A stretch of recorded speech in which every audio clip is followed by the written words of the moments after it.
bienvenue dans ce tout nouveau format. Encore une fois, c'est un projet qui coûte très cher et donc si vous voulez me soutenir, n'hésitez pas à aller en barre d'infos sur la boutique Etsy. En achetant un bijou ou même du matériel pour votre atelier, vous m'aiderez énormément dans tous les projets que j'entreprends parce que les billets de train, c'est pas gratuit. Vous pouvez aussi m'aider en souscrivant à la chaîne, c'est-à-dire en prenant un petit abonnement mensuel de 2,99 € ou de 4,99 € qui va vous permettre en plus d'accéder à des vidéos que je fais exclusivement pour mes souscripteurs, mes petites bulles, bref, la mousse. Aujourd'hui, je suis donc sous le magnifique soleil de la Picardie, c'est ironique, chez Francesca, plus connue sous le nom de Merlin Wooden. Si vous traînez un petit peu dans le YouTube game polymère francophone, vous l'aurez peut-être déjà croisé avec plusieurs vidéos vraiment très intéressantes et surtout des participations de concours auxquelles elle a excellé. Et je dis pas ça parce que c'était les miens, elle était vraiment excellente. Elle m'a donc ouvert les portes de son atelier et je vais maintenant pouvoir découvrir son univers.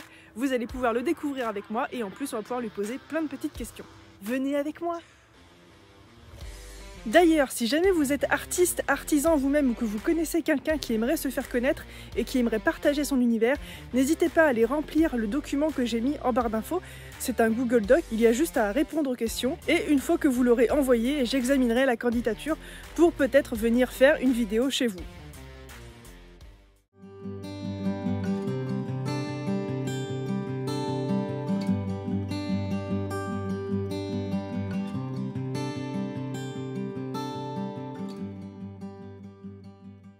Est-ce que tu peux te présenter? Je m'appelle Francesca et j'ai 30 ans.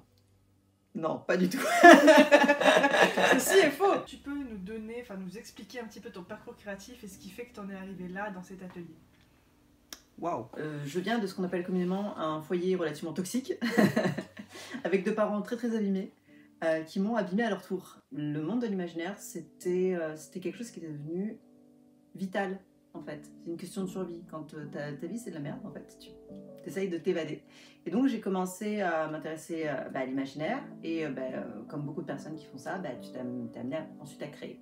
J'ai pas eu de parcours artistique en école parce que je n'y ai pas été encouragée. Il fallait que je trouve un vrai métier. Dès que je pouvais, je créais et au début je faisais du dessin. Je le faisais dans un besoin de reconnaissance. Surtout je voulais... ma mère en fait, je voulais qu'elle me reconnaisse et en fait j'étais jamais satisfaite de ce que je faisais, j'avais un sentiment d'imposteur énorme, j'étais pas heureuse en fait et un jour sur DeviantArt j'ai découvert la pâte polymère et je tombais amoureuse de cette matière. Je suis tombée sur une nana un jour qui faisait des trucs en pâte polymère et en fait on pouvait faire des trucs de fou.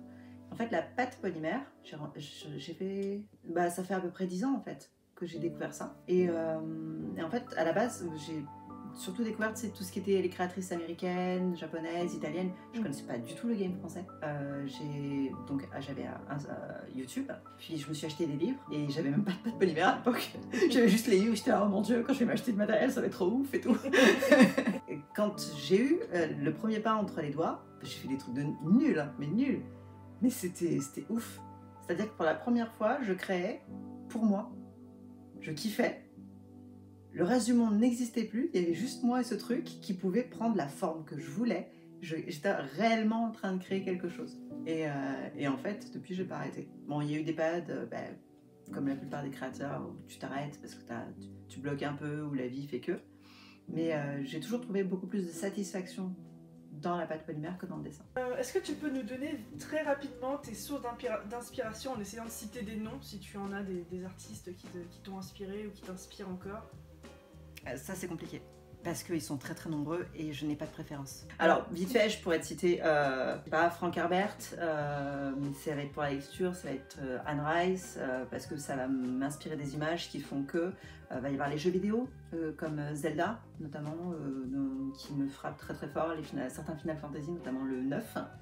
Après ça va être la musique, ça peut être, c'est tout con en fait. T'es en train de regarder Instagram, tu swipes et d'un coup tu tombes sur un truc. C'est pas les formes, quoi, c'est les couleurs. Et tu fais, ah putain, ouais, avec ces couleurs-là, je pourrais créer quelque chose. Et en fait, c'est tout le temps comme ça. Je vais croiser quelque chose, je vais aller dans un musée. Et en fait, ouais, c'est permanent en fait que je suis inspirée. Après, pour des noms, il y en a tellement. Des artistes polymères, t'as pas un nom? Artiste polymère, une des premières qui me vient, c'est Fancy Puppet. Parce que j'aime le fait qu'elle ne fasse pas tout le temps la même chose en fait. C'est quelqu'un qui est plutôt versatile et j'aime beaucoup ça. J'aime me diversifier. Est-ce que tu peux nous donner, alors je parle en polymère, hein, quelle est ta technique préférée? Ce que tu préfères faire toi? La sculpture, le modelage. C'est quand je suis dans les détails, je me perds complètement dedans.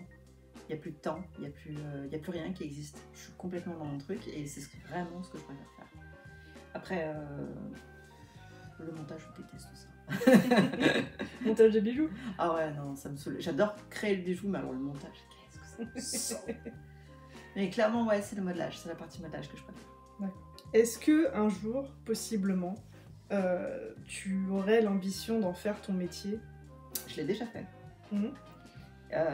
J'ai eu une entreprise pendant quelques temps et en fait ça m'a complètement bloqué mon processus créatif parce que j'avais une pression du il faut que je crée pour que ce soit susceptible d'être vendu parce que quand tu as une entreprise tu as des frais. Faut faire de l'argent. Ouais, tu as des frais et ces frais il faut les amortir et par conséquent il faut faire des choses qui soient susceptibles d'être vendues et du coup je ne créais plus pour moi et quand j'ai arrêté de créer pour moi ça marchait plus. Donc mon entreprise elle a duré je crois 1 an et demi, 2 ans peut-être, et je l'ai fermée. Et j'ai recommencé à souffler et à créer normalement quand j'ai fermé en fait. C'était une décision qui a été difficile à prendre parce que je m'étais lancée à fond dedans, mais c'était nécessaire. Ça m'a fait énormément de bien. Alors je sais pas si j'y reviendrai plus tard, avec plus de maturité, plus de recul et moins de prise de tête, j'espère. Mais pour l'instant c'est pas au programme. Est-ce que tu peux me citer peut-être 1 ou 2 événements marquants dans ta vie de créatrice?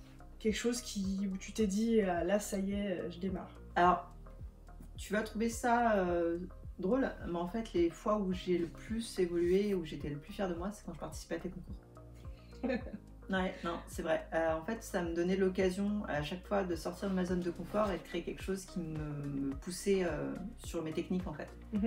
Et à chaque fois que je ressortais, j'étais en mode oh, c'est trop bien ce que je fais. Moi aussi en fait, j'étais dans le même état d'esprit. C'est trop bien ce qu'elle a fait. Et c'est ça, tu vois, c'est tout l'intérêt pour moi de faire un concours. Gagner, c'est cool, mais c'est pas pour ça que je fais ça. Ce qu'il me faut, c'est que le thème m'inspire. Et généralement, tu fais des thèmes qui me touchent plutôt pas mal. Et en plus de ça, il faut que je me dépasse et que je m'éclate en fait. Qu'est-ce que tu fais quand tu ne crées pas? Un loisir autre? Loisir? Je dirais le cinéma, les films. J'aime énormément les films. Je lis beaucoup moins aujourd'hui parce que lire me demande la concentration que j'ai du mal à avoir quand... Maman! Bon. Un film, je peux faire pause, je peux y revenir, il n'y a pas de problème parce que ça va me demander moins d'implication. Quand tu es dans un livre, il faut que tu crées tout l'univers avec la tête. Quand tu es dans un film, tout est fait, tu as juste à te poser et à regarder en fait. Donc quand on m'appelle pour un truc et que je suis dans un film, ça me pose moins de soucis. Donc c'est vrai que le cinéma, les séries, tout ça, Netflix, ça et les jeux vidéo. Est-ce que tu as des projets pour le futur, créativement parlant? Créativement parlant, c'est compliqué. Donc j'ai l'entreprise que j'ai avec mon chéri. À côté de ça, j'ai un boulot à l'animalerie. Et puis j'ai mon travail de maman, qui n'est pas rémunéré, n'est-ce pas? Et en fait, ça me prend déjà énormément de temps. Donc créativement parlant, c'est vrai que j'ai du mal à me disperser pour l'instant.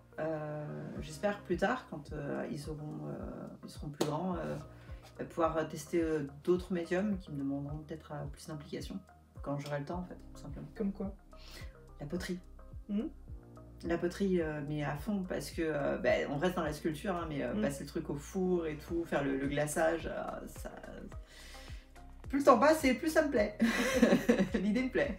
Si tu veux ajouter un truc, quelque chose à dire, un truc à partager, tiens, par exemple, qu'est-ce que tu dirais à quelqu'un qui débute dans la polymère et qui regarde cette vidéo? Essaye. Trompe-toi, autant de fois qu'il le faut, recommence, fais-toi plaisir. Je pense que c'est à peu près tout.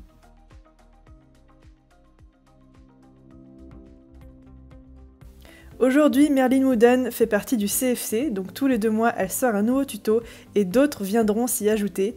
Merci à elle de s'être livrée à moi librement comme ça, de m'avoir hébergée et de m'avoir accompagnée dans une autre aventure polymère énorme que je vous réserve pour très bientôt. Et encore une fois, pour soutenir le projet, les projets, je vous propose toujours d'aller sur les liens en barre d'infos. Ciao!